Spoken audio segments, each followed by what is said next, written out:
Well, students, today we will study about chapter number 3, pair of linear equation of two variable exercise 3.1. 3.1 question number first. Aftab tells his daughter, Aftab अपनी पुत्री से कहता है 7 years ago I was 7 times as old as you were then. Also 3 years from now I shall be 3 times as old as you will be. Aftab अपनी पुत्री से कहता है 7 years ago 7 साल पहले I was 7 times as old as you were then. तुम्हारी जितनी उम्र उस टाइम थी मैं तुमसे 7 गुना था. Also there 3 years from now आज से 3 साल बाद I shall be 3 times as old as you will be. मैं तुमसे 3 गुना हो जाऊंगा. तो इस स्टेटमेंट को रिप्रेजेंट करना है ग्राफिकली भी और एल्जेब्रिकली भी. एल्जेब्रिक रूप में भी और ग्राफिक रूप में भी इसको रिप्रेजेंट करना है. तो सबसे पहले कौन है? आफ्ताब. लेट ये हमारी exercise 3.1 question number 1. Let the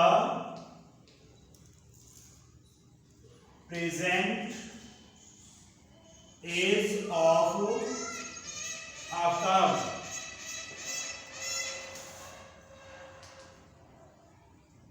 equal to x year and let the present age of her daughter क्या है? y years. दोनों की प्रेजेंट एज हमने एज्यूम की है, मान ली है कि आफ्ताब की एज x ईयर है और जो उसकी डॉटर है उसकी एज y ईयर है. अब क्वेश्चन में क्या कहते हैं? अकॉर्डिंग टू द क्वेश्चन में क्या कहते हैं? 7 years ago. एगो मीन्स पास्ट में करते हैं बात. पास्ट में 7 years ago जो आफ्ताब है 7 years ago उसकी एज क्या होगी? x - 7.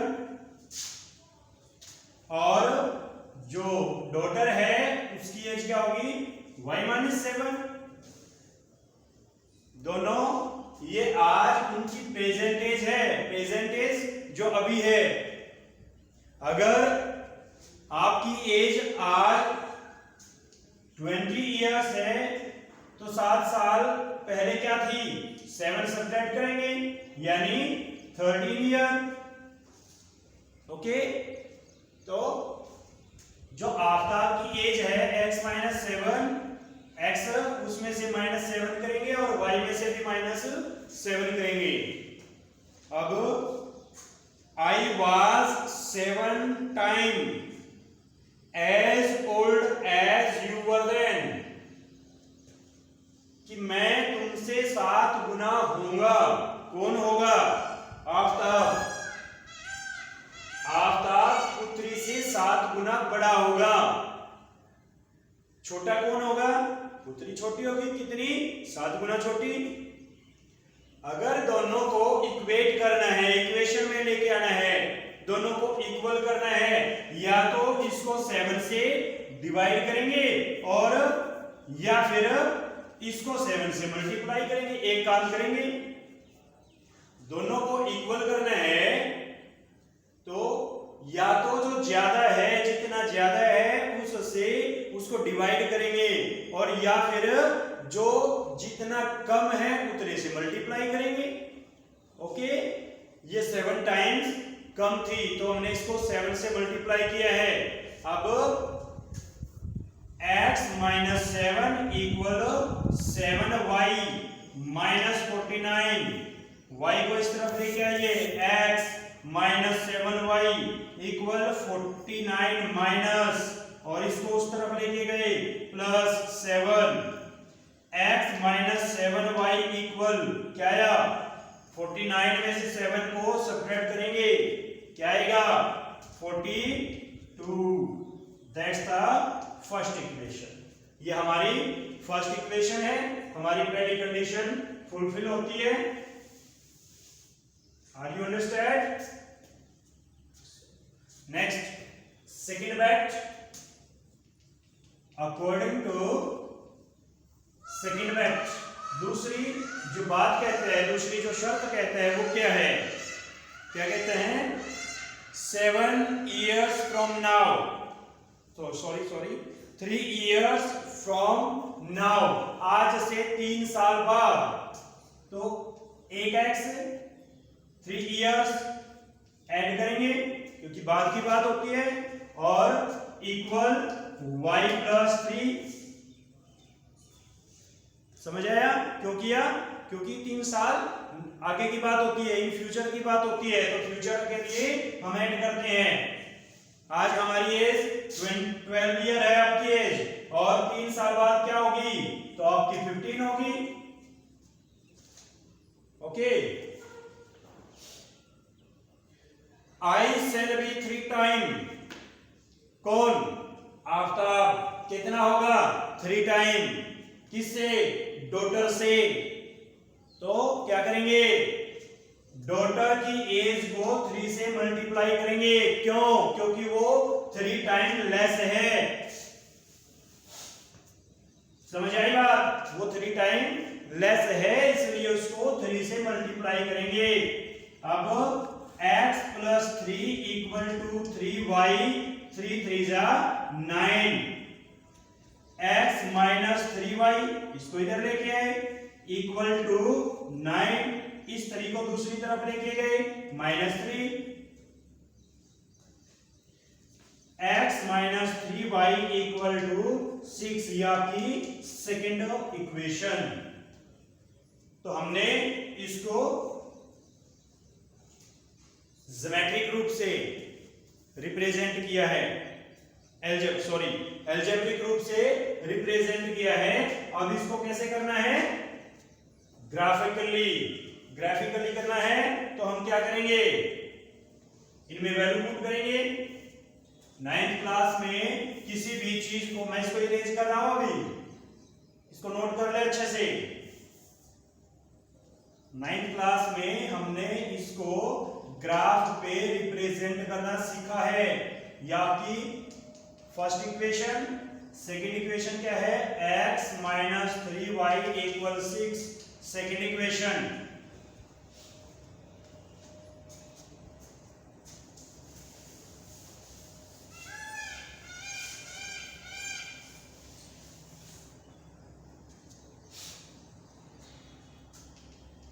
फ्रॉम फर्स्ट इक्वेशन लेंगे, x minus 7y equal minus 42। अब इसमें या तो x की जगह या y की जगह वैल्यूज पुट करेंगे, और एक की जगह, एक के प्लेस पे वैल्यू पुट करेंगे, दूसरे की वैल्यू आएगी, तो हम क्या पुट करें, x put y equal to 7 put करते हैं y की जगह, x माइनस 7 की y की जगह क्या पुट किया, 7 equal to minus 42, x minus 49 equal to minus 42, x इक्वल माइनस 42, इसको दूसरी तरफ लेके गए, प्लस 49, x इक्वल टू क्या आता है, 49 में से सब्ट्रैक्ट करेंगे 7, टेबल ड्रॉ करेंगे।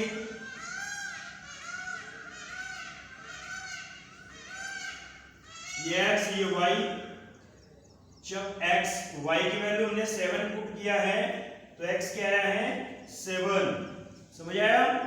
अब इस 7 की जगह और कुछ पुट करते हैं, 6 पुट करते हैं। चलिए तो 6 पुट किया है, 7 6 जा क्या होता है 42। इस 42 को दूसरी तरफ लेके गए तो प्लस 42, समझ आया। इस 42 को दूसरी तरफ लेके गए तो 42 ये माइनस और इसको उधर लेके गए 42 प्लस क्या आता है 0। जब हमने y की जगह 6 पुट किया है तो x की वैल्यू 0 है, समझ आया। ये हमारी फर्स्ट इक्वेशन की रिप्रेजेंटेशन है। अभी सेकंड इक्वेशन की रिप्रेजेंटेशन करेंगे। x माइनस 3y इक्वल 6, क्या करें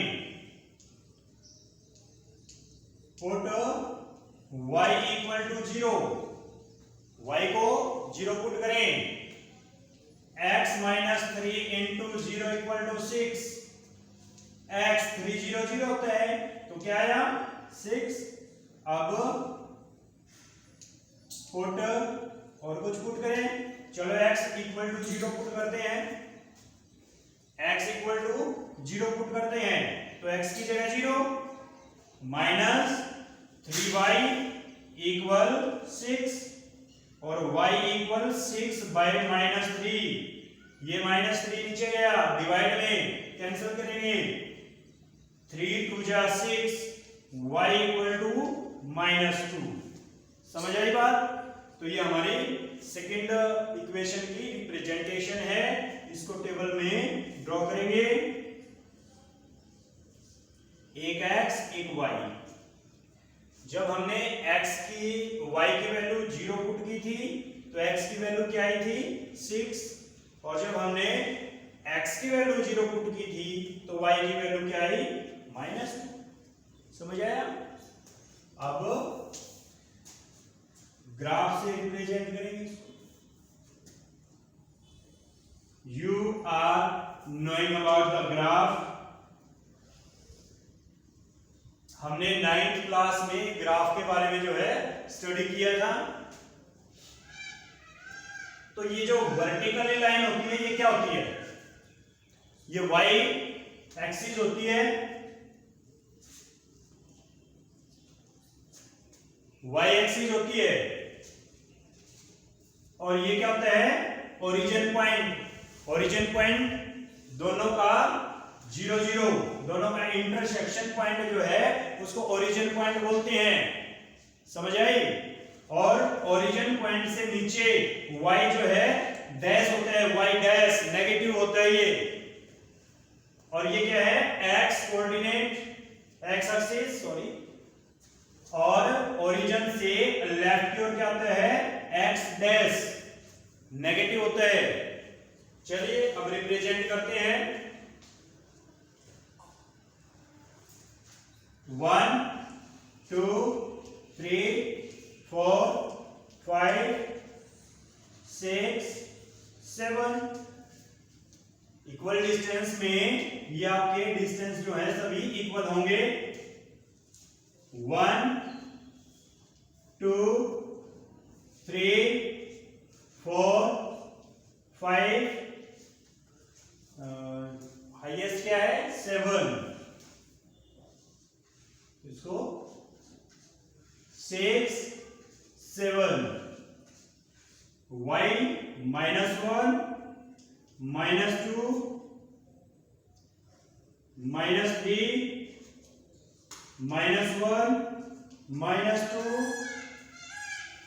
-3। कोई प्रॉब्लम? गुड। अब x